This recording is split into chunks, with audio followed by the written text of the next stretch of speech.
Hi, I'm Sarah from Emerald Ant, and today I'm bringing you the third and final part of A Cabinet of Curiosities. In part 1, you made your cabinet, and in part 2, you decorated it. You are now experts in making things out of cardboard. You could create a cardboard city, with cardboard skyscrapers, with cardboard people, and cardboard dogs. Anyway, let's get back down to earth. Today we're going to look at the science part. And I'm really excited because Chris Reedman from the Jurassic Coast Trust is coming in to talk to me about my collection of Jurassic fossils. He's going to show me how I can group my fossils like a scientist for my miniature museum. And after that, we're going to look at making display cabinets and shelves. And I'm going to create an incredible display for my visitors. It's going to be called Sea Creatures Through the Ages. Oh, that must be Chris now. So here we've got Chris today from the Jurassic Coast Trust. He's a real live fossil expert. So what's the real name for that, Chris? So that's a paleontologist. So I work with a project called the Jurassic Coast Collection, and that's to identify the most amazing and the most significant fossils that have been found along the coastline, and to help scientists and to help members of the public access those fossils. Cool job, huh? Yeah, brilliant. And what's the best thing you've ever found? So the best fossil I've ever found is probably a large ichthyosaur skull, which I discovered about a month ago, and that measures over 1 metre in length, so that would have been a really fearsome predator.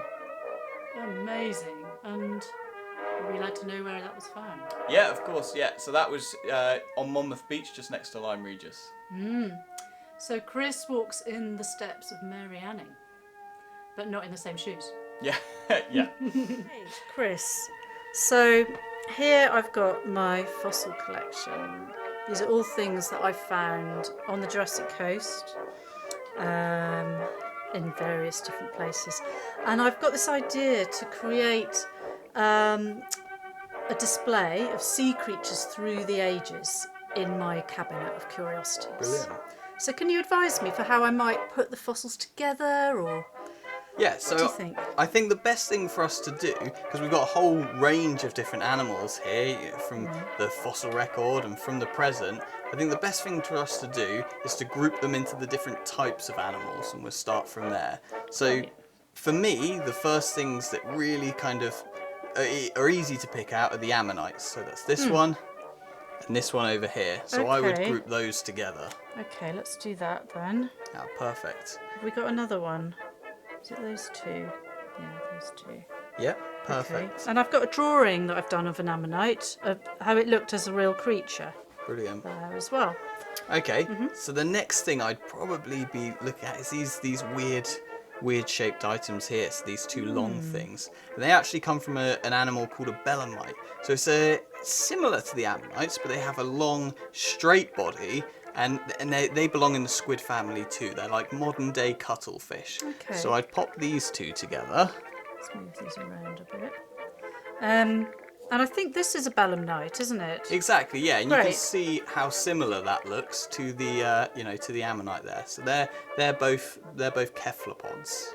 And why haven't we got the head on the fossils? Well, the same reason we don't have the bodies of the ammonites. So all that soft, squishy kind of material that would have made the animal, all that just rots away and deteriorates on the seafloor, and what we're left with are the hard parts, so the shells and the skeletons of ancient creatures.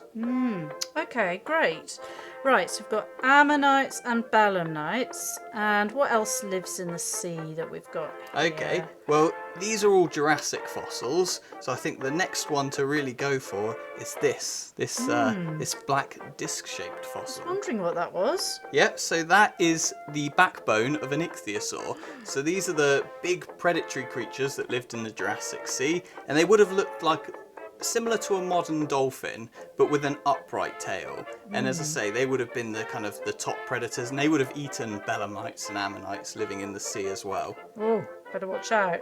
So this is a part of an ichthyosaur, Exactly.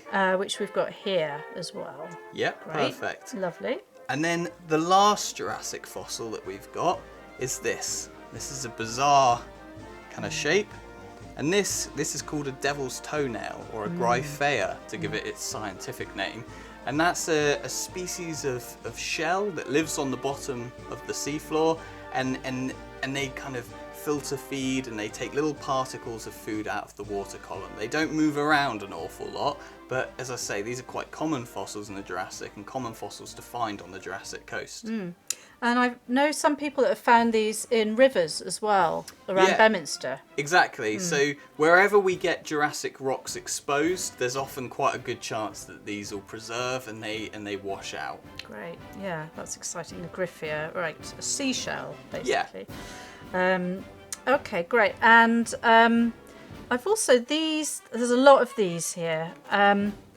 These creatures, and I found these in the woods. Actually, in Hyraxel near Rampisham, all these different ones, and that one as well.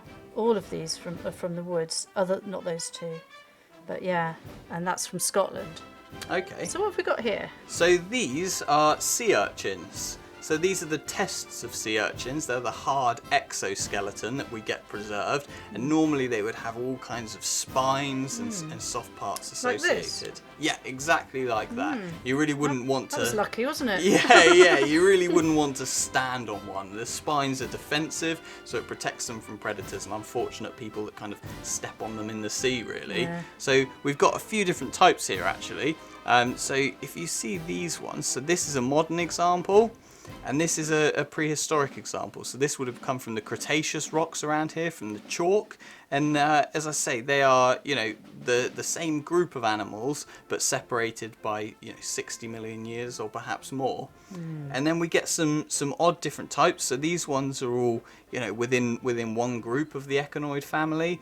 But we get these guys as well. And these look slightly different, but again, they're a different species of Just hold that up echinoid. to the camera. These survive through to the modern day period, and we get modern day examples as well.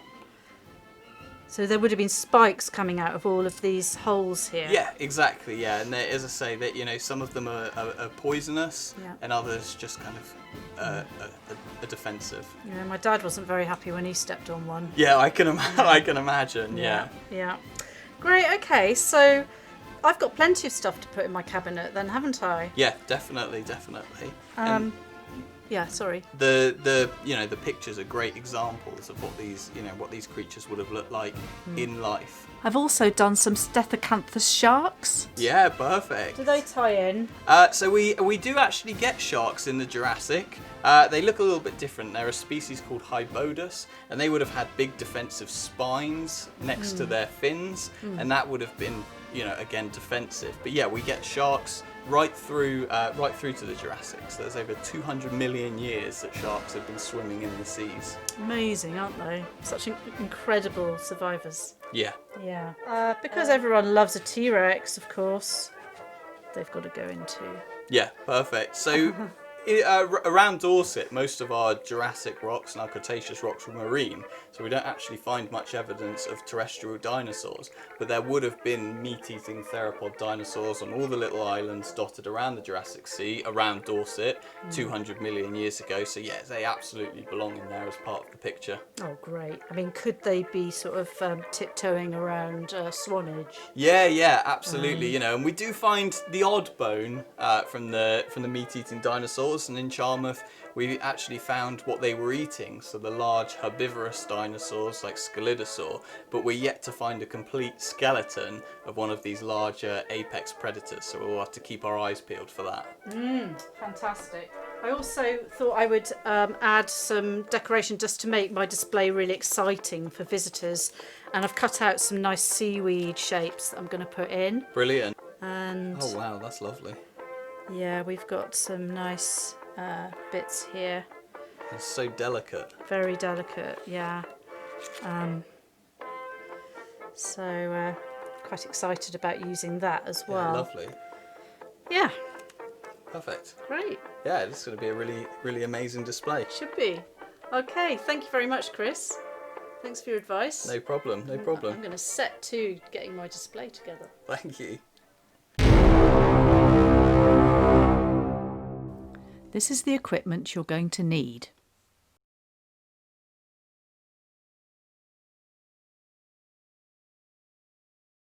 Let's have a little recap. This is the outside of our cabinet.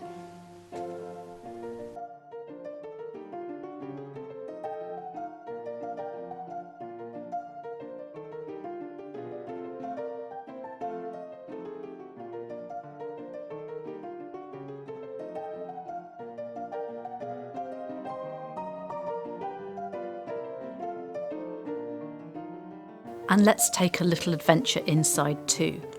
We've got a lovely big white space asking to be filled with interesting things. The stained glass windows at the back can have shelves put across them, and the circular space between them will have some kind of display. There's 2 more shelves to the right, and here up at the top we've got a structure we can make holes in, and we can hang things from there.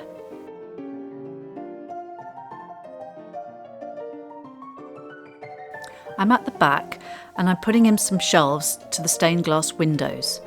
I've cut out some plastic from milk bottles and threaded it through.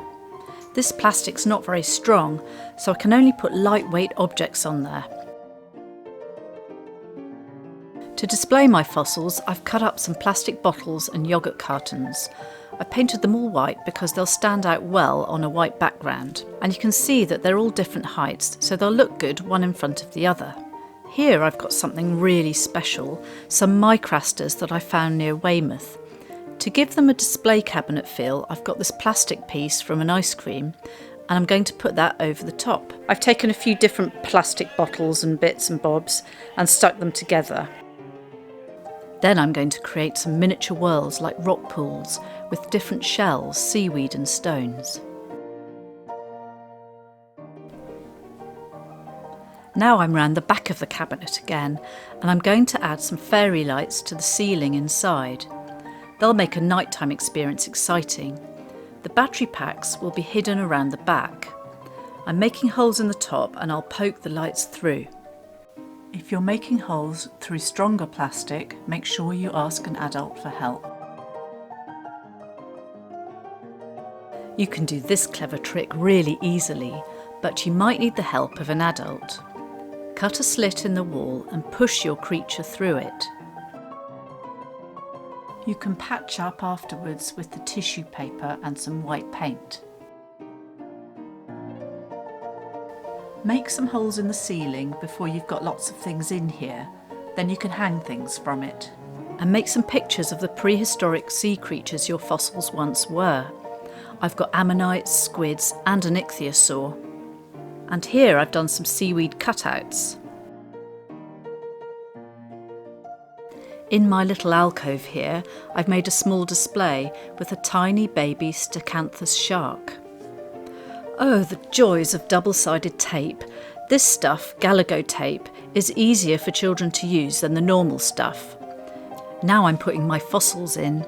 My echinoids are all grouped in the middle because that's my biggest collection. Behind them are the ammonites. Now it's time for you to do some research. Find out more about your fossils. Using a geological timeline, you can see how old they are. These ammonites are a staggering 165 million years old. Make some little labels with their Latin names, their locations and ages. And if you like, you can write a story or a poem to go with your scene. Finally, make a presentation for your guests, the grand opening of the cabinet. Invite your family and friends to a special evening. Make some tickets, maybe make some food. Dress up and rehearse the premiere opening to music. Then take them on a tour of your collection. Welcome to my cabinet of curiosities. You are exclusively invited to the grand opening of Sea Creatures Through the Ages.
I hope you've enjoyed this project and you feel inspired to expand your collection of curiosities. I'd love to see any images of your cabinets or hear your feedback, so please use the email address below. Thank you very much and goodbye.